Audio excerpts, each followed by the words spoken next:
అందరికీ శుభోదయం. Karthikeya Telugu world YouTube ఛానల్కి స్వాగతం. నిన్నటి క్లాస్లో మనం సంధి అంటే ఏమిటి మరియు సంస్కృత సంధుల్లో భాగంగా గుణసంధిని గురించి తెలుసుకున్నాం. అయితే ఇవాళ క్లాస్లో నేను ఆ రిమైనింగ్ సంస్కృత సంధుల గురించి వివరిస్తాను. చాలామందికి తెలుగు అంటే చాలా భయం ఉంటుంది. ఆ తెలుగు వల్ల భయంతోనే అంటే ఎగ్జామ్ పాయింట్ ఆఫ్ వ్యూలో సరిగ్గా బెట్టు పెట్టగలనా లేదా అని చెప్పేసి ఒకవేళ అక్కడ సంధి పదాలు విడదీసినప్పటికీ కన్ఫ్యూజ్ అయ్యి అక్కడ బెట్టు తప్పు పెడుతున్నారు. కానీ నేనేంటంటే ఇక్కడ సంధులకు సంబంధించి కానీ మొత్తం 10th గ్రామర్కి ఇక్కడ బేసిక్ నుంచి డెప్త్ వరకు వెళ్తున్నాను కాబట్టి అన్నిటి పరంగా ఓవరాల్గా ఈజీ వేలో మీరు ఎలా నేర్చుకోవాలి అనే విషయాన్ని గురించి నేను చెప్తున్నాను. నా స్టూడెంట్కి నా తెలుగు సబ్జెక్ట్లో లాస్ట్ ఇయర్ 100/100 వచ్చింది శ్రీప్రద. అదేవిధంగా ఇప్పుడు నేను వీడియోస్ చేయడానికి కూడా ఒకటే ఒక కారణం, తెలుగు సబ్జెక్ట్లో 100/100 అందరి పిల్లలకి రావాలి అనే ఒక ఉద్దేశంతో నేను ఈ వీడియోలు చేయడం జరుగుతుంది. అందరికీ అర్థమయ్యే విధంగా నేను చెప్తున్నాను. ఇప్పటికే మీకు అర్థమై ఉంటుంది. రిమైనింగ్ డేస్లో కూడా ఇంకా గ్రామర్కి సంబంధించి ప్రతి వీడియో కూడా నేను అప్లోడ్ చేస్తాను. అయితే ఇవాళ క్లాస్లో మనము నిన్నటి వరకు గుణసంధిని గురించి చెప్పాం కదా, ఇవాళ యనాదేశ సంధి గురించి చెప్తున్నాను. ఒకసారి చూడండి. యనాదేశ సంధి. అయితే ఫస్ట్ యనాదేశ సంధికి సంబంధించి ఇక్కడ మనం సూత్రాన్ని గుర్తుపెట్టుకోవాలి. ఈ ఊరులకు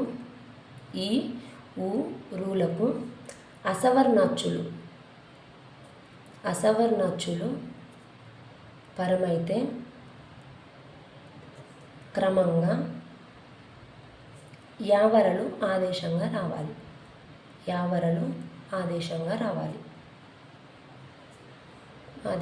వస్తాయి. అయితే చూడండి, ఇది ఎలా అనేది ఒక ఎగ్జాంపుల్ తీసుకొని ఎక్స్ప్లెయిన్ చేస్తాం. ఉదాహరణకు అత్యవసరం.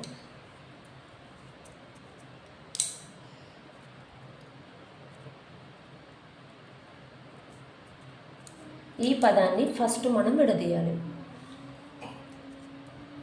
అతి ప్లస్ అవసరం. ఎప్పుడైనా మనం ఒక సంధి పదాన్ని తీసుకున్నప్పుడు ఆ పదాన్ని మనం విడదీసి అది ఏ సంధోతో తెలుసుకోవాలంటే ఫస్ట్ మనం మొదటి పదాన్ని ఇక్కడ పూర్వపదం అని ఇక్కడ పూర్వపదం అన్నా మొదటి పదం అన్నా ఒకటే, ఇక్కడ రెండో పదం అన్నా పరపదం అన్నా ఒకటే. ఎప్పుడైనా మనం మొదటి పదంలోని చివరి అక్షరాన్ని తీసుకోవాలి. చివరి అక్షరాన్ని ఒకసారి ప్రొనౌన్స్ చేయండి. తి అంటే ఈ వస్తుంది. ఈ ఎండింగ్ లెటర్ మనకు పైన రాసుకోవాలి. తీలో ఈ అంటే ఎండింగ్ లెటర్ ఈ కదా, ఈ పైన రాసుకుంటాం. ఇక్కడ రెండో పదంలోని మొదటి అక్షరాన్ని ఎప్పుడైనా మనం తీసుకోవాలి. అంటే ఇక్కడ చూడండి, ఇక్కడ ఈకి ఆపరమైంది. ఒక్కసారి దీనికి సంబంధించి ఒక టేబుల్ ఫార్మాట్ వేస్తా చూడండి. ఈ ఊ రూలకు అసవర్ణాచ్యులు, ఈ ఊరులకు అసవర్ణాచ్యులు పరమైనప్పుడు కంపల్సరీగా ఏం రావాలంట? యావరలు రావాలి. యావరలు ఒకసారి వచ్చిందో లేదో ఇక్కడ చూద్దాం. చూడండి, ఇక్కడ ఈకి అసవర్ణాచ్చు పరమైంది. ఈకి అసవర్ణాచ్చు పరమైంది. అప్పుడు ఏం రావాలి? యా రావాలి. అంటే అసలు అసవర్ణాచ్చు అంటే ఏంటి?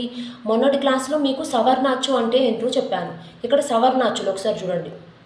సవర్ణాచ్చులు, ఇక్కడ సవర్ణాచ్చులు అంటే ఆ వచ్చినప్పుడు ఆకి ఆనే పరం అవ్వాలి. ఇక్కడ ఈ వచ్చినప్పుడు ఈకి ఈనే వస్తుంది. ఇక్కడ ఊ వచ్చినప్పుడు ఊకి ఊనే వస్తుంది. ఇక్కడ రూ వచ్చినప్పుడు రూకి రూనే వస్తుంది. ఇలా వచ్చినాయి అంటే కంపల్సరీగా ఇవన్నింటిని కూడా మనం సవర్ణాచ్చులు అంటాం. అంటే ఎలా? ఆ వచ్చినప్పుడు ఆకి ఆనే పరం అవ్వాలి, ఈ వచ్చినప్పుడు ఈకి ఈనే పరం అవ్వాలి, ఊ వచ్చినప్పుడు ఊకి ఊనే వస్తుంది, రూ వచ్చినప్పుడు రూకి రూనే వస్తాయి. అలా వచ్చినంటే వీటిని సవర్ణాచ్చులు అంటాం. మరి అసవర్ణాచ్చులు అంటే ఏంటి? అంటే ఇవి సవర్ణాచ్చులు. ఆ వచ్చినప్పుడు ఆకి ఆ, ఈ వచ్చినప్పుడు ఈకి రాకుండా ఇక్కడ అంటే వేరే వస్తాయి అన్నమాట. వేరే అచ్చులు వస్తే వాటిని అసవర్ణాచ్చులు అంటాం. అయితే ఇక్కడ చూడండి, ఇక్కడ ఈ వచ్చింది, ఈకి అసవర్ణాచ్చు పరమైంది. అంటే ఏంటి? ఆ పరమైంది. ఈకి ఆ పరమైనప్పుడు ఏం రావాలి? కంపల్సరీ యా అనేది రావాలి. ఒకసారి వచ్చిందో లేదో చూద్దాం. ఇక్కడ చూడండి, అత్యవసరం, అత్య లాస్ట్ ఎండింగ్ వర్డ్ యా, అత్య రాలేదా? అంటే ఏం లే గూగుల్. ఇక్కడ యనాదేశ సంధికి సంబంధించి ఈకి అసవర్ణాచ్చు పరమైనప్పుడు యా రావాలి, ఊకి అసవర్ణాచ్చు పరమైనప్పుడు వా రావాలి, రూకి అసవర్ణాచ్చు పరమైనప్పుడు రా రావాలి. అట్లా వచ్చినాయి అంటే కంపల్సరీని యనాదేశ సంధి అవుతుంది. అయితే యనాదేశ సంధికి సంబంధించి బిట్ ఇంకా ఏ విధంగా అడగవచ్చు అంటే, ఇక్కడ చూడండి ఒకసారి, యా వా రా, ఈ యావరలు అనేవి సంస్కృతంలో వీటిని మనం ఎన్నులు అంటాం. సంస్కృతంలో వీటిని మనం యావరలని ఎన్నులు అంటాం. ఇక్కడ ఎన్నులతో ఏర్పడింది కాబట్టి ఇది యనాదేశ సంధి అయింది. అయితే ఇలాక మనము ఇప్పుడు నెక్స్ట్ మనం ఇక్కడ చెప్పుకున్న దాంట్లో కూడా ఇప్పుడు వృద్ధులకు సంబంధించింది అనుకో, ఇక్కడ ఏ ఐలు అనేవి వృద్ధులు, ఏ ఐలు వృద్ధులు. ఈ ఏ ఐలను మనం సంస్కృతంలో వృద్ధులు అంటాం. ఇది వృద్ధులతో ఏర్పడింది కాబట్టి వృద్ధి సంధి అవుతుంది. అదే ఇక్కడ యావరలకు సంబంధించి యావరలు అనేవి ఎన్నులు, సంస్కృతంలో మనం వాటిని ఎన్నులు అంటాం. ఇక్కడ ఎన్నులతో ఏర్పడింది కాబట్టి ఇది యనాదేశ సంధి అనమాట. అయితే దీనికి సంబంధించి ఇంకొక ఎగ్జాంపుల్ కూడా చూద్దాం. చూడండి, అన్వస్త్రం.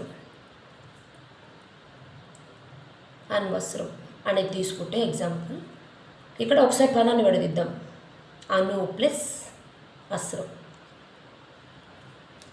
అయితే మీకు చెప్పాను ఆల్రెడీ, మొదటి పదంలోని ఎప్పుడైనా కూడా చివరి అక్షరాన్ని తీసుకోవాలి అని. అవునా? మొదటి పదంలోని చివరి అక్షరం ఏముంది? అను, ఊ. అంటే అది ప్రొనౌన్స్ చేసినప్పుడు ఈ ఎండింగ్ లెటర్ ఏముంది మనం అదే పైన వేసుకోవాలి ఎప్పుడైనా. అను, ఊ.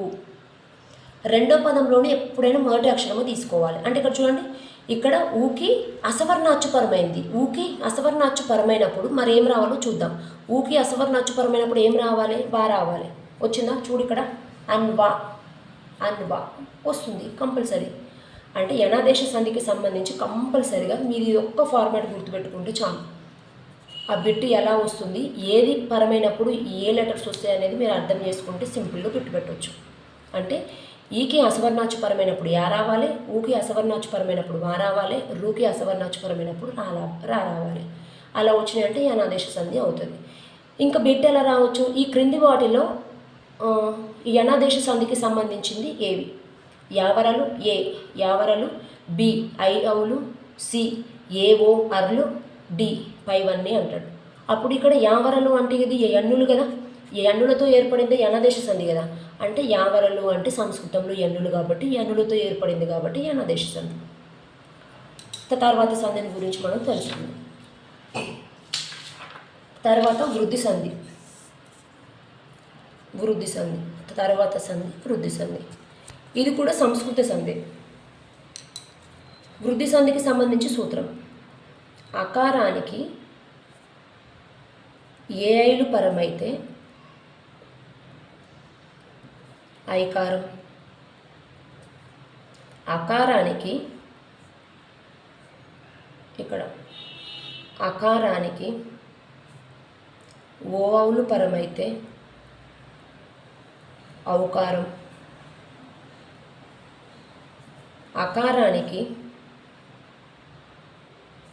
రూరులు పరమైతే ఆర్లు రావాలి. ఆర్లు. అదే మనకు గుణసంధికి సంబంధించి అయితే మనకు చూడండి అర్ అనేది వస్తుంది. అర్ వచ్చింది అంటే అది గుణసంధి. అదే ఇక్కడ ఏం చేస్తున్నా ఆర్ అంటున్నా నేను, ఆర్. ఇది ఏమవుతుంది? వృద్ధి సంధి అవుతుంది. అయితే మనకు ఇక్కడ బోర్డ్ ఎగ్జామ్ బేస్ చేసుకొని ఈ రెండింటిని అడుగుతాడు మనకు ఎగ్జామ్ పాయింట్ ఆఫ్ వ్యూలో. అకారానికి ఏలు పరమైతే ఐకారం, అకారానికి ఓలు పరమైతే ఔకారం వరకు అడుగుతాడు. ఒకవేళ చెప్పలేం, వృద్ధి సంధికి సంబంధించి ఈ పాయింట్ కూడా ఉంది కాబట్టి ఒకవేళ బిట్ అడిగినా ఆ పాయింట్ మీకు మిస్ అవ్వకూడదని నేను ఇది కూడా ఇక్కడే చెప్తున్నా. అందుకే ఒకసారి గుర్తుపెట్టుకోండి. దీనికి సంబంధించి ఒక ఎగ్జాంపుల్ తీసుకుందాం. ఒకసారి ఇక్కడ చూడండి, ఐ ఔలని మనము ఇలాగ చెప్పుకున్నాం కదా. ఏ ఐలు ఇక్కడ వృద్ధులు, ఏ ఐలు వృద్ధులు. ఏ ఐలను మనం సంస్కృతంలో వృద్ధులు అంటాం. వృద్ధులతో ఏర్పడింది కాబట్టి వృద్ధి సంధి. దీనికి సంబంధించి ఒక ఎగ్జాంపుల్ తీసుకుందాం. చూడండి, వసుదైక. వసుదైకలో ఆ పదాన్ని మనం విడదీసినప్పుడు వసుధ ప్లస్ ఏక. అయితే ఎప్పుడైనా మనం ఇక్కడ మొదటి పదంలోని చివరి అక్షరాన్ని తీసుకోవాలి. వసుధ, ఇక్కడ ఏమొస్తుంది? ఆ అనేది వస్తుంది. ఇక్కడ రెండో పదంలోని మొదటి అక్షరం తీసుకోవాలని చెప్పానుగా, ఏ. అంటే ఇక్కడ అకారానికి ఏ పరమైంది. దీనికి సంబంధించి ఒకసారి చూడండి, అకారానికి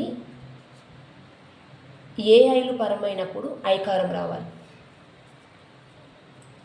అకారానికి ఓ ఔలు పరమైనప్పుడు ఔకారం రావాలి. అకారానికి రూరులు పరమైనప్పుడు ఏం రావాలి? ఆర్లు రావాలి. ఆర్లు. ఇక్కడ చూడు, ఇక్కడ వచ్చింది అకారానికి ఏ పరమైంది అంటే ఇక్కడ అకారానికి ఏ పరమైంది. ఇప్పుడు ఏం రావాలి మనకు? ఐ రావాలి. వచ్చిందో లేదో చూద్దాం. చూడండి, వసుదైక, దై, దైలో ఐ లేదా? ఉంటుంది ఐ. ఇదేమైతే వృద్ధి సంధి అవుతుంది. అర్థమవుతుందా? అది. దీనికి సంబంధించి ఇంకొక ఎగ్జాంపుల్ తీసుకుందాం. వనౌషధి. వనౌషధి అంటే ఏంటిది? ఇది వన ప్లస్ ఓషధి. అయితే ఇక్కడ మొదటి పదంలోని చివరి అక్షరం వన ఆ, రెండో పదంలోని మొదటి అక్షరం ఓ అంటే అకారానికి ఓపరమైంది. ఇక్కడ చూడు, అకారానికి ఓపరమైనప్పుడు ఏం రావాలి? ఔ రావాలి. చూడండి వచ్చిందో లేదో. వనౌషధి ఔ వచ్చిందా? వస్తుంది కంపల్సరీ. ఇంకొకటి ఆర్లకు సంబంధించి ఇంకొక ఎగ్జాంపుల్ తీసుకుందాం. రుణార్ణం. రుణార్ణం ఇక్కడ రుణ ప్లస్ రుణం. రుణ ప్లస్ రుణం. అయితే మొదటి పదంలోని చివరి అక్షరం రుణ ఆ, రెండో పదంలోని మొదటి అక్షరం అంటే ఆకి రూపరమైంది. ఆకి రూపరమైంది అంటే ఏం రావాలి మనకు? ఆర్ రావాలి.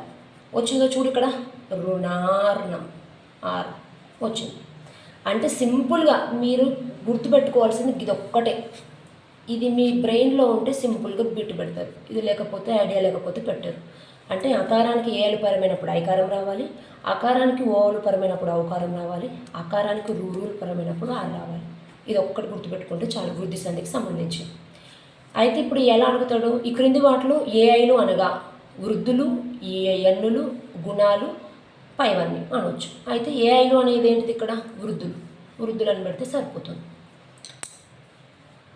తరువాత సంధి వచ్చేసి మనకు అనునాసిక సంధి.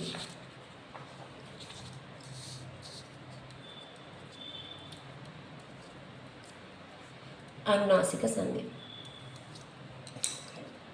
అనునాసిక సంధికి సంబంధించి సూత్రం. వర్గ ప్రథమాక్షరాలకు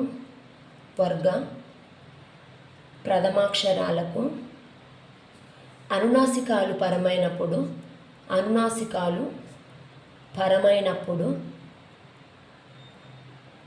తద్వర్గానునాసికాలే ఆదేశంగా రావాలి. తద్వర్గానునాసికాలే ఆదేశంగా రావాలి. ఆదేశంగా వస్తాయి. అయితే దీనికి సంబంధించి ఇప్పుడు వెంటనే డెఫినేషన్ చెప్పంగానే నీకు అర్థం కాదు. దీనికి సంబంధించి మనం వర్గాక్షరాలు వేసుకోవాలి. ఫస్ట్ వర్గాక్షరాలు ఏంటి? ఫస్ట్ మనకు 5 ఉంటాయి. కచ్చట తప. ఈ కచ్చట తప వేసుకోవాలి ఫస్ట్ మనం వర్గాక్షరాలు. ఈ వర్గాక్షరాలకు సంబంధించి అందులో ఏమేమి ఉంటాయో కూడా రాసుకోవాలి. కా, కా, గ, గ, ఇన్య, చ, చ, జ, జ, ఇని, ట, ట, డ, డ, అణ, త, త, ద, ద, న, ప, ప, బ, బ, మ. ఇవి. అయితే ఇందులో మనకు ఫస్ట్ ఉన్నది చూడండి, కా, చ, ట, త, ప. ఇవి వర్గ ప్రథమాక్షరాలు అంటాం మనం. వర్గ ప్రథమాక్షరాలు. ఇవి రెండో లైన్లో ఉన్నాయా? కా, చ, ట, థ, ప అనేవి ఇవి వర్గ ద్వితీయాక్షరాలు. వర్గ ద్వితీయాక్షరాలు. ఇవి గజడ దెబ్బ ఉందా? వర్గ తృతీయాక్షరాలు. ఇవి వర్గ చతుర్థాక్షరాలు.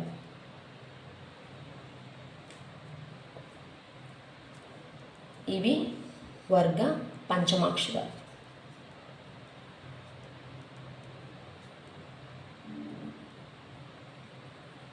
ఇవి వర్గ పంచమాక్షరాలు.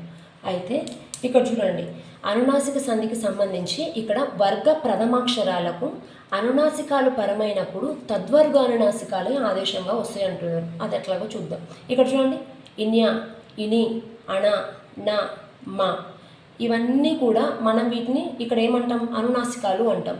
ఇక్కడ అనునాసికం అంటే ఏంటి, ముక్కు సాయంతో పలికేవి, ముక్కు సాయంతో పలికేవి. ఒకసారి అందరు ముక్కు పట్టుకొని ఒకసారి పలకండి. ఇన్యా, ఇని, అన, నా, మా, ముక్కు పట్టుకొని మనం అవి పలికినప్పుడు ముక్కు వైబ్రేట్ అవుతుంది కంపల్సరీగా. అంటే వీటిని మనం ముక్కు సాయంతో పలుకుతున్నాం కాబట్టి ఇక్కడ అనునాసికం అంటే ముక్కు కాబట్టి ముక్కు సాయంతో పలికే వాటిని అనునాసికాలు అంటాం. అయితే ఇక్కడ వర్గ ప్రథమాక్షరాలు ఇవి. ఇక్కడ ఏమన్నారు, వర్గ ప్రథమాక్షరాలు. వర్గ ప్రథమాక్షరాలకు అనునాసికాలు అంటే ఇవే అనునాసికాలు పరమైనప్పుడంట ఇదే వర్గానికి చెందిన అనునాసికాలు అనేవి ఆదేశంగా రావాలంట. అర్థమైందా? అది ఎలాగో ఇప్పుడు చూద్దాం. ఒక ఎగ్జాంపుల్ తీసుకొని, ఒక ఉదాహరణ. వాగ్మయం. వాగ్మయం అనేది ఒక ఎగ్జాంపుల్ తీసుకుందాం. అయితే ఈ పదాన్ని విడదీస్తే వాక్ ప్లస్ మయం. ఇక్కడ చూడండి ఒకసారి. ఉక్కు అంటే ఇక్కడ పొల్లు హల్లు, ఉక్కు అనే పొల్లు హల్లు అంటే ఇక్కడ ఏంటి, కావర్గమే కదా, కానే కదా. ఇప్పుడు కావర్గానికి చెందిన పొల్లు హల్లే వచ్చింది కాబట్టి ఇదే వర్గానికి చెందిన అనునాసికం అనేది వస్తుంది. అట్లా వచ్చిందంటే అనునాసిక సంధి సింపుల్గా. ఒకసారి చూడండి, ఈ వాణి యాజ్ ఇట్ ఈజ్ వేసుకోవాలి, ఓకేనా. ఇదే వర్గానికి చెందిన అనునాసికం మనం ఇక్కడ వేసుకోవాలి. దీని ప్లేస్లో ఏం వేసుకోవాలి, ఇన్యా. ఇది మా ఉందా, ఈ మాకి మనం ఏం చేయాలి, మా ఒత్తు పెట్టుకోవాలి. మళ్ళీ యాని సేమ్ వేసుకోవాలి. అయితే ఇక్కడ చూడండి, వాకి వా సేమ్ వేసుకుంటాం, ఇన్యా సేమ్ వేసుకొని ఈ మా ఒత్తు దీనికి కలుపుతాం, వాగ్మయం. ఇంకొక ఎగ్జాంపుల్ తీసుకుంటే ఇంకా ఈజీగా అర్థమవుతుంది. చూడండి, ఇంకొకటి రాన్మణి. ఈ పదాన్ని మనం తీసుకుంటే రాన్మణి పదాన్ని విడదీస్తే రాట్ ప్లస్ మణి, అవునా. అయితే ఇక్కడ చూడు, ఇక్కడ రాట్ అంటే టా వర్గం ఇక్కడ, అవునా. ఈ టా వర్గం వచ్చింది కాబట్టి ఇదే వర్గానికి చెందిన అనునాసికాన్ని మనం వేసుకోవాలి. ఇప్పుడు రా సేమ్ వస్తుంది. ఇక్కడ టా వర్గానికి చెందింది ఏంటి, ఇక్కడ అన అనే అనునాసికం కదా, ఈ అన అనే అనునాసికాన్ని వేసుకోవాలి. ఈ మాకి మా ఒత్తు మనం కంపల్సరీ వేసుకొని ఇక్కడ ఇది వేసుకోవాలి. కింది దాంట్లో ఏమొస్తుంది మనకు, రా సేమ్ వస్తుంది. ఈ అనాకి ఈ మా ఒత్తు జాయింట్ చేసుకొని ఇని వేసుకోవాలి, రాన్మణి. అంటే ఇక్కడ సింపుల్గా మనం గుర్తుపెట్టుకోవాల్సింది, ఇక్కడ కచట తప అనే పంచమాక్షరాలను తీసుకున్నప్పుడు ఇక్కడ కచట తప అనేవి వర్గ ప్రథమాక్షరాలు, ఇవి వర్గ ద్వితీయాక్షరాలు, వర్గ తృతీయాక్షరాలు, వర్గ చతుర్థాక్షరాలు, వర్గ పంచమాక్షరాలు. అయితే ఎప్పుడైనా ఒకవేళ కావర్గానికి చెందింది వచ్చిందనుకో దీనికే సంబంధించిన అనునాసికం వస్తుంది. చావర్గం వచ్చిందనుకో చావర్గానికి చెందిన అనునాసికం, టా వచ్చిందనుకో టా వర్గానికి చెందిన అనునాసికం, తా వచ్చిందనుకో తా వర్గానికి చెందిన అనునాసికం, పా వచ్చిందనుకో పా వర్గానికి చెందిన అనునాసికం. అంటే ఈ కచట తపలకు ఇదే వర్గానికి చెందిన అనునాసికాలు అనేవి ఆదేశంగా వచ్చినాయి అనుకో దాన్ని మనం అనునాసిక సంధి అంటాం. అంతే సింపుల్గా మీరు గుర్తుపెట్టుకోవాల్సింది డెఫినేషన్ ఒకటి. వర్గ ప్రథమాక్షరాలకు అంటే వర్గ ప్రథమాక్షరాలు అంటే ఇవే కదా, అనునాసికాలు అంటే ఇవే కదా, ఇవి పరమైనప్పుడు ఇదే వర్గానికి చెందిన